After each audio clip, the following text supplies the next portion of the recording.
Please listen carefully.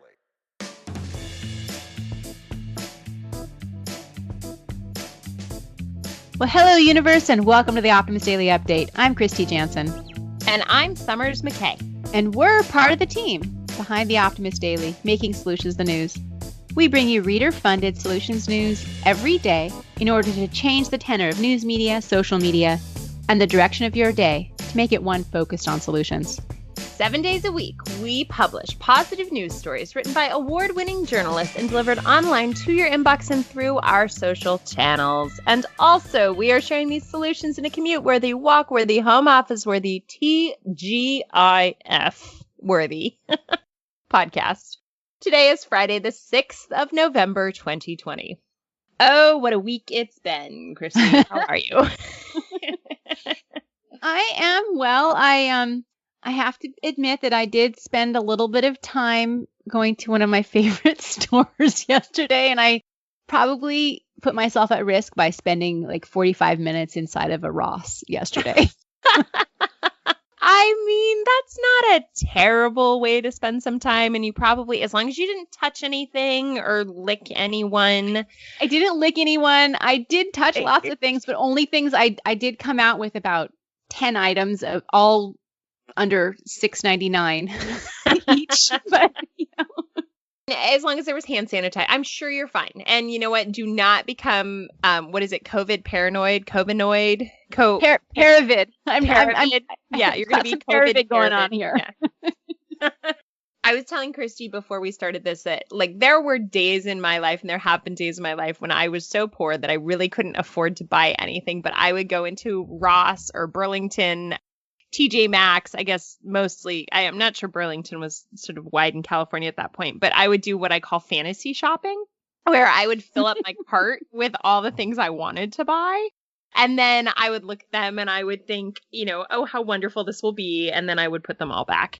And after I finished grad school, there was a brief and fleeting period prior to being hired at UCLA where I wasn't sure where I was going to be, what I was going to do. I was finished with grad school and I needed income, and I was doing construction surveying for resurfacing parking lots. And so in the middle of winter, I was in the middle of nowhere, California, all up and down California, because I could only go anywhere I could drive because I couldn't afford to get a plane ticket to do the surveying to be reimbursed for it out of California. And I would roll around and survey these parking lots, and there was always like a Ross or a TJ Maxx or something, and I would go in and fantasy shop after I had surveyed these parking lots. So I have tremendous love for Ross and all of these enormous stores where you can buy like toilet paper rolls and grandma shoes. So yeah, it's really fun. I just like the whole, it's kind of like house porn that I've gotten into at times. So yes. Pandemic where you watch like Fixer Upper and to clarify, house porn is Fixer Upper shows. Yeah, it's just like shows where you have, or the brothers, the property brothers, where you have people who get professionals to come in and make their homes amazing. And, you know, you see the Fixer Upper couple, Joanna and Chip Gaines, fixing up these really rundown shacks in Waco, Texas that cost like $30,000, and they turn them into mansions basically for, you know, for like, you know, $100,000. Yeah, for like what it costs to fill up a basket at Ross in California. Exactly. It's fun to kind of fantasize what you can do you know. Anyway, that's how I stress release. Yeah. Well, you know what? I'm glad you were able to lift some stress. The pressure is high in my household right now. As many of you know, I have a politically disparate marriage, and we are so focused as a country right now on the top of the ticket and what is going to come together. And we're going to take a little time away from one another this weekend. I'm going to go take the baby and hang out at my parents' house and just get a little breathing room because it is just so tense. And I am exhausted, Kristy. I am so exhausted by trying to avoid conversation. I just, you know, optimism is pragmatic and determined, and that is what I keep trying to be. But our focus as a country has just been, you know, we're not focused on solutions or even some of the good things that came out on Tuesday. Well, yeah, and That's something that I think we have a couple of headlines today, and I think you were going to take the lead on these, but the point is that we've been so focused at the top of the ticket. There's so many other things that happened on Tuesday that are potentially even more long-lasting and momentous for people in the country. So why don't you go ahead and talk about the headlines? Yeah, the two headlines that we have featured on the Optimist Daily today that are in fact solutions and that have the opportunity to make and create real effective change in our world read: 1, Florida votes to increase outdated minimum wage to $15. And the second headline reads: Prop 17 restores voting rights for 50,000 paroled citizens in California. Now, these two headlines both address social issues. A minimum wage of $15. There have just been countless studies that prove how effective it is raising minimum wage, bringing people out of poverty and bringing basically abundance to more people. And it actually raises economies entirely. Having minimum wage at $15 an hour should be a national issue. It's just, this is exciting that it has happened in Florida. And then what is exciting about this restoring voting rights to paroled citizens is that part of social justice is equal treatment under the law. And there has not always been equal treatment under the law, certainly. And the rates at which minorities are jailed and convicted are so much higher than those who are not people of color. And so what ends up happening is that there are less voters who are people of color because they are more likely to be convicted of crimes. And that does not mean they commit more crimes. It just means they're more likely to be convicted of them. What this does is it sort of adds to the social justice goal of creating equal treatment under the law. With that, these people eventually would regain the right to vote after they've served their parole. But now it just speeds it up a little bit. So people who are paroled in certain categories are actually now capable of voting. It adds to giving these folks who've been disenfranchised, who've done things that they've been convicted for, but now they're paying their debt to society. They're getting back. And, if they have a say in things, they may be more invested in working to positive. That's how I see it. And it's been proven to reduce recidivism to restore voting rights. So it's just a simple way of effectively reducing return to crime. And anyway, we don't want to go, I know the world is super heavy, and so we're not going to go into this any more than we already have.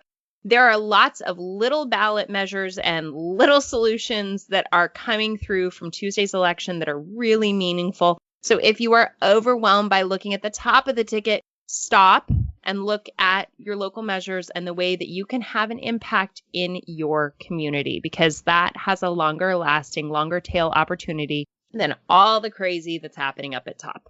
That's my rant. But Kristy, can you please take me out of politics and give me something else to talk about?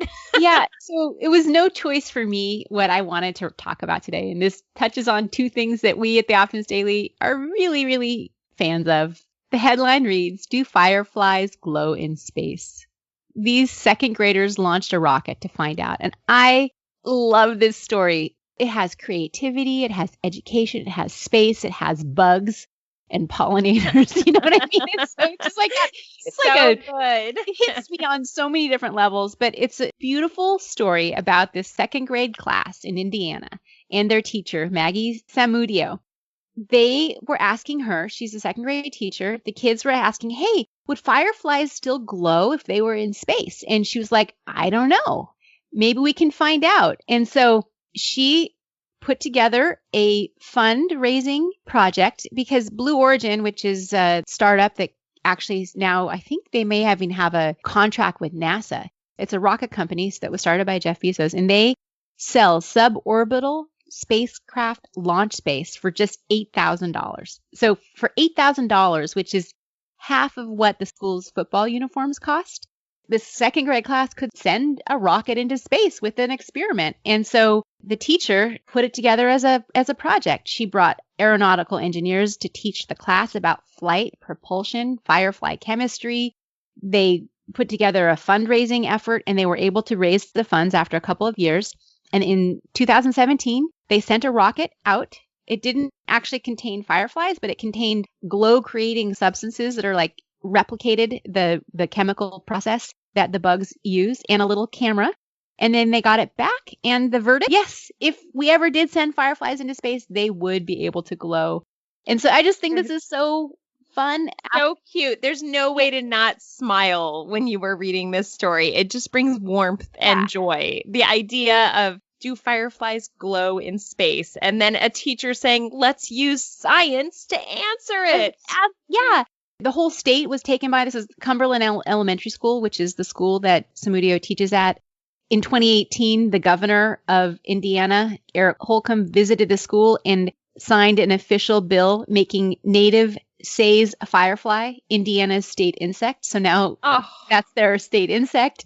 It just makes me, I love science. I love curiosity. I love this teacher who said, hey, let's not just tell you from a book, but let's help you ask the question in a way that you can actually get your own answer. Well, and this reminds me a little bit of what Sandra recommended yesterday when we were talking about making things fun, right? Making inquiry, making thank you letters, making it fun to explore and expand. And, a lot of folks are currently figuring out how to keep their children engaged in remote learning. And not that we can all send rockets off to space, but it is that way of coming up with creative and innovative and fun and playful ways to answer the big questions or the little questions. Or the little questions. And can you imagine now, so there's one class, second graders, and then through their education, there's 7, 8, 9-year-olds, right? And there's a couple of classes because it took a couple of years to do. So I'm sure that they were working on this for several years. Can you imagine the life-changing possibilities for those kids who were participants in this experiment? It could change the entire trajectory of a life. If you think back about a teacher that super duper inspired you, is there one that comes to mind? Me? Yeah. There's many. But my 8th grade English teacher told me that I would do something with writing. And I was like, never. I will never do something with writing. Oh, I love it. Now, what do you do? Because actually, at that time, I was determined to become a scientist. Oh, fabulous. Oh, I love that. I had a computer science teacher in high school, and that sounds so funny, but we didn't even really have computers at my high school because we were just setting up the computer lab, and they hired this computer science teacher, but she wasn't going to teach classes for a full year. All she was going to do was set up the computer lab. And so I went and I asked her if I could be her assistant for the year so I could start learning early. So I did like an independent study. And I mean, this was like back in early AOL days. So I nerded out in my little private computer science class. And she changed my life simply because when I said, hey, can I be your assistant or your intern? She said yes. And she let, the sort of nerdy kid who in between theater and soccer and swim team would find an hour every other day to come work in the computer lab and plug things in and take things apart. And yeah. Well, I was listening to a podcast that featured Gerald Walker, who's a writer, and he was talking about and he was from like the south side of Chicago, really had a very, very interesting childhood, like crazy, from living in a cult to, becoming a drug dealer on the south side of Chicago. Yikes. Okay. But he found himself at the University of Chicago just like being inspired by the other students who were his age doing something different with their lives. And he ended up in community college, and his community college writing teacher ended up paying for him to go to the Iowa Writers Workshop. It was really an interesting and inspirational to listen to him talking with Terry Gross yesterday. Teachers can really make a difference in people's lives and paying it forward, influencing one kid in the second grade class. Who knows if they're going to be an aeronautical engineer or a bug scientist or a teacher themselves in the future who can or a writer. Or a writer. Exactly. Or a writer who loves science. Well, you know what? We're doing Thankful Thursdays and Thankful November. So if you guys have a teacher who's changed your life or inspired you in some way, send them a note and say thank you, or just say thank you and just know that you are sending gratitude out to them because somebody inspired you. We know it. And odds are it was probably a pretty good teacher somewhere along the way. So yeah. What else Love it. is Optimist Daily today? We've got a few other headlines. Quick rundown. What do we have? Quick rundown. Okay, so if you're feeling down, there's 3 science-backed ways to feel better now that we're talking about on the Optimist Daily. There's a Dutch brewery producing beer using clean energy that's generated by iron fuel. Interesting. Sounds kind of curious there. There's an article about 4 ways to infuse more creativity into your daily life. That's something that I want to read and start doing more of. There's a company that allows you to devote a section of your backyard to honeybees. One factor that can boost community college student transfer rates. And I'm not going to give that away, let you read it on the website today. A bandage-like malaria test delivers results in minutes, so you don't have to have a pinprick.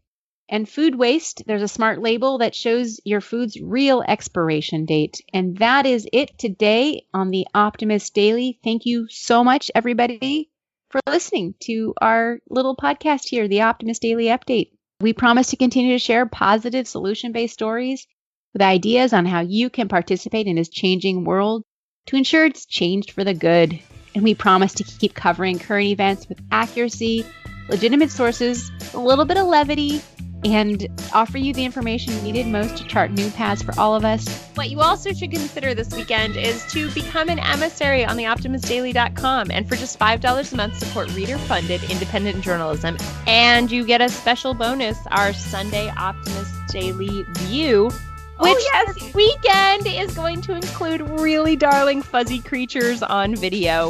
We are going full fuzz, full cute, full eye candy, with some amazing pandemic pastimes that include bears, raccoons, coyotes, and mountain lions. So if you're interested in that, sign up, become an emissary.